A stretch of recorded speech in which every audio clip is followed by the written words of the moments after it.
Эрхэм хүндэт Монгол улсын ерөнхийлөгчөө, улсын их хурлын дарга, ерөнхий сайдаа, гадаад хэргийн сайдаа, хүндэт элчин сайднаар болон байнгын төлөөлөгчдөө шинэ жил цагаан сарын мэндчилгээ дэвшүүлэх ёслолын ажиллагаа үүгээр эхэлж байна. Ингээд Монгол улсын ерөнхийлөгч эрхэмсэг ноён Цахиагийн элбэг доржийг нээлттэй үг хэлнэ хэмээн урьж байна. Эрхэмсэг ноён дипломат корпусын ахлагч эрхэмсэг ноён элчин сайд суурин төлөөлөгчдөө хатагтай ноёдоо өнөөдөр их сайхан бэлэгдэлт өдрөө өрөнд орны он жил шилжих баярыг дашарлуулан хүргэх боломж тохиож байна. Та бүхэнд улиран одсон шинэ оны мэнд хүргье. Мөн айлчлан ирж буй 17 дугаар жарны алтан унжлагт хэмээх гал дахиа жилийн цагаан сарын баярын мэндийг Монгол улсын ерөнхийлөгч, улсын их хурлын дарга, ерөнхий сайдын нэрийн өмнөөс дэвшүүлж хамгийн сайн сайхныг хүсэн өрөөё.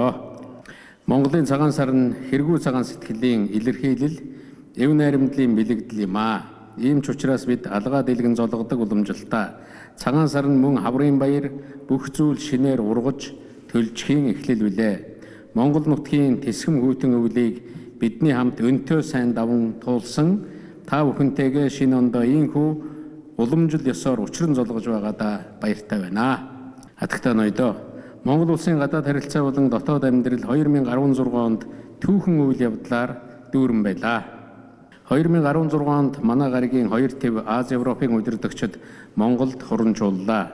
Бүтэн зууны туршид нэг улсад ховор тохиох түүхэн чуулга уулзалтыг монголчууд нэр төртөө зохион байгуулж чадлаа. Аз Европын бодлого тодорхойлогчид дараагийн 10 жилд баримтлах чухал шийдвэр чиглэлээ манай орны нийслэлээс дэлхий дахинд тунхаглан зарлалаа. Монгол улс, Оросын холбооны улс, бүгд найрамдах Хятад улсын төрийн тэргүүн нарын 3 дахь уулзалтыг Шанхай хамтын ажиллагааны байгууллагын дээд хэмжээний уулзалтын үеэр хийж эдийн засгийн коридор байгуулах хөтөлбөрт гарын үсэг зурж бусад чухал тохиролцоог хоёр хөрш оронтойгоо хийсэн бидний хувьд чухал алхам байлаа. Эдийн засгийн хүндрэлийг даван туулах, гадаад худалдаа, эдийн засгийн харилцааг өргөжүүлэн хөгжүүлэх, худалдааг хөнгөвчлөх, гадаадын хөрөнгө оруулагчид, бизнес эрхлэгчдэд эрх зүйн таатай орчныг бүрдүүлэх, тэдний итгэлийг сэргээх явдал бидний анхаарлын төвд байлаа. Бүс нутгийн интеграцид түлхүү оролцох, чөлөөт худалдааны хэлэлцээрүүд байгуулахыг зорж ажиллалаа.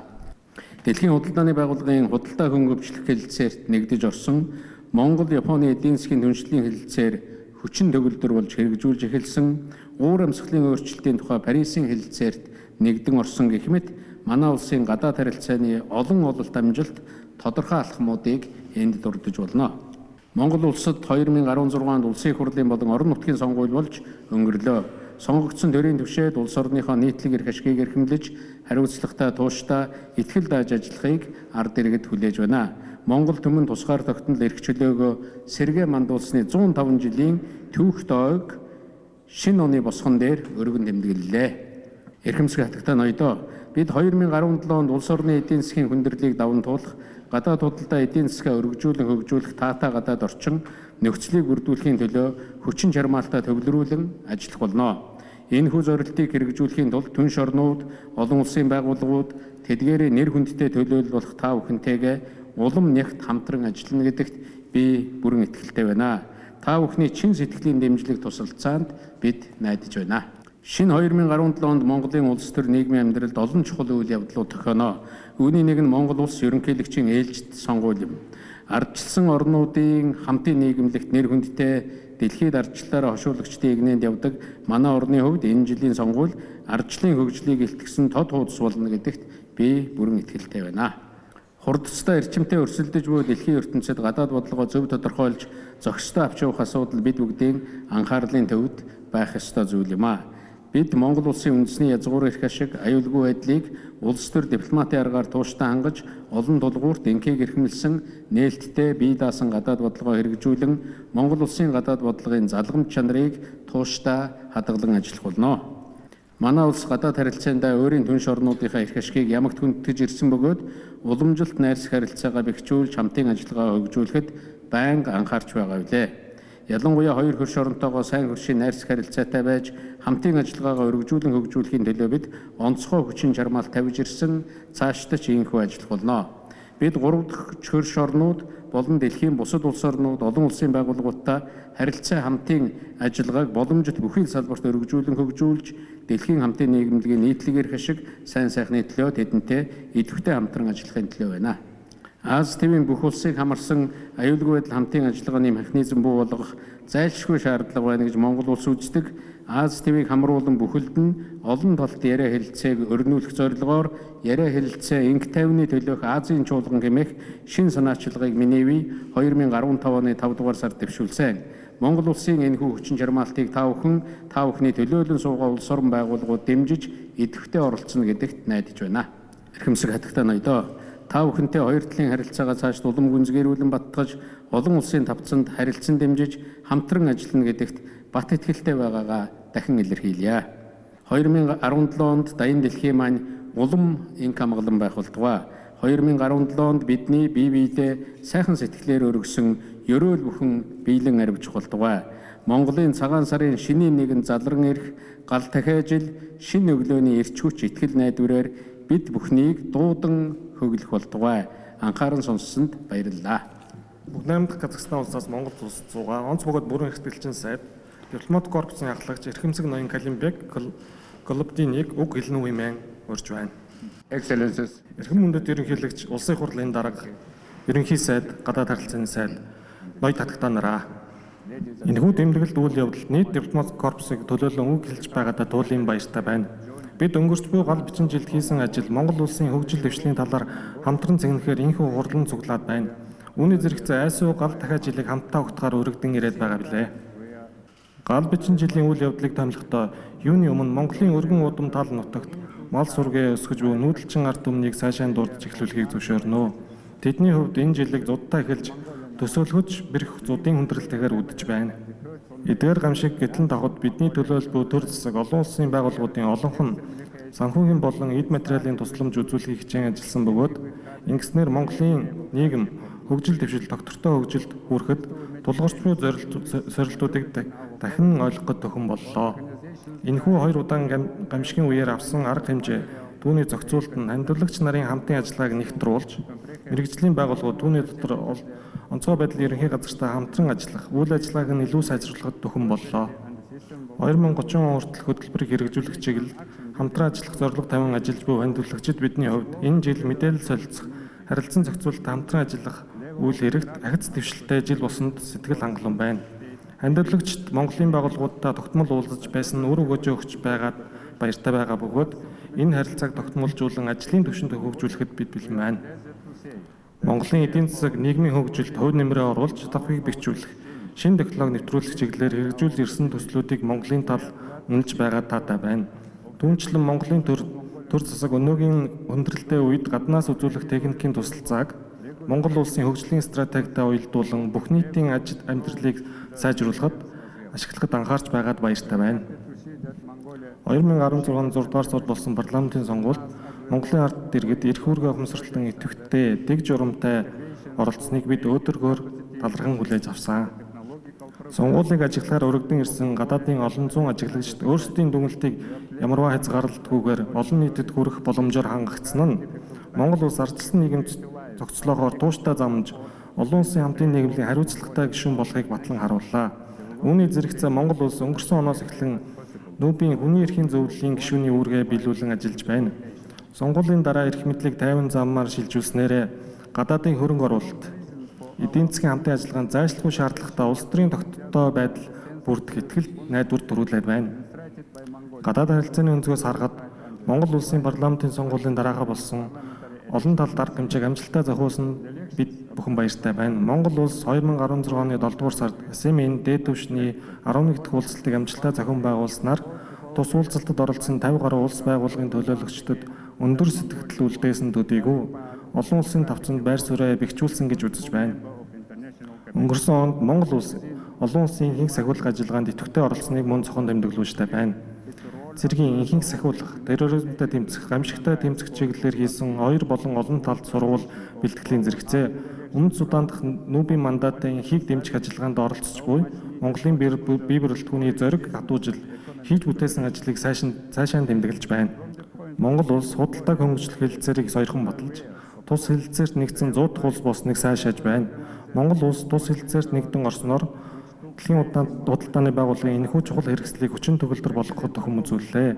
Энэхүү хэлэлцээр нь ялангуяа Монгол мэт далаад гарцгүй орнуудын хувьд эдийн засгийн интеграцид нэгдэх чухал хэрэгсэл болно гэдэгт итгэлтэй байна.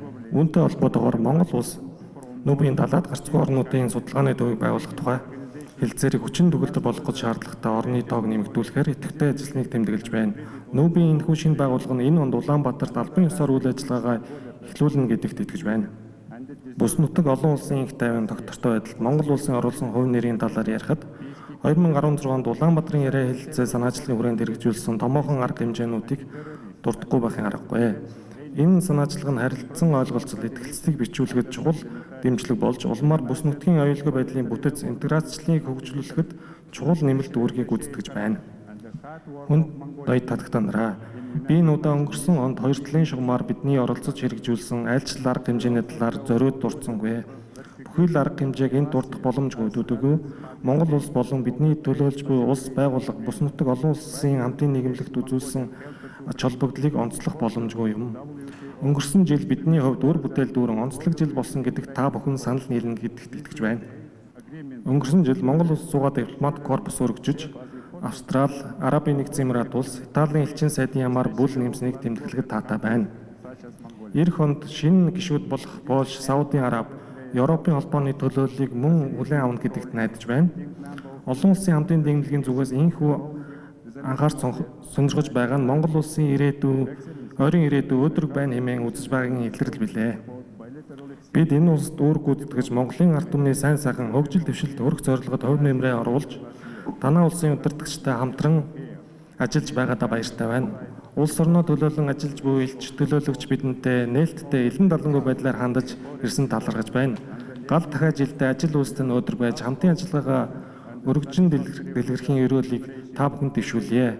Баярлалаа. Сар шинийн мэнд хүргэе. Happy New Lunar Year.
¿Cómo estás?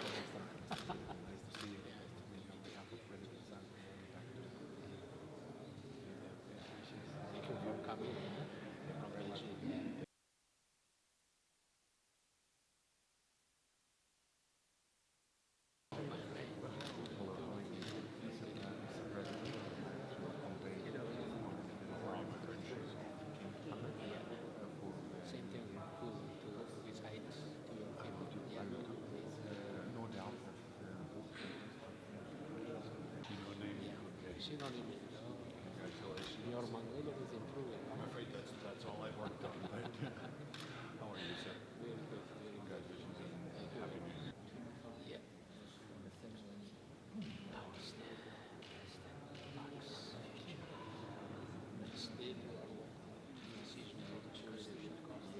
Already done.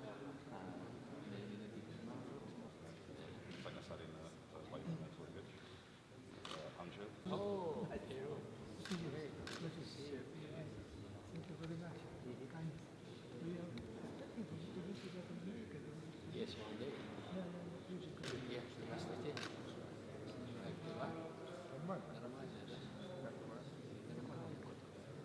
I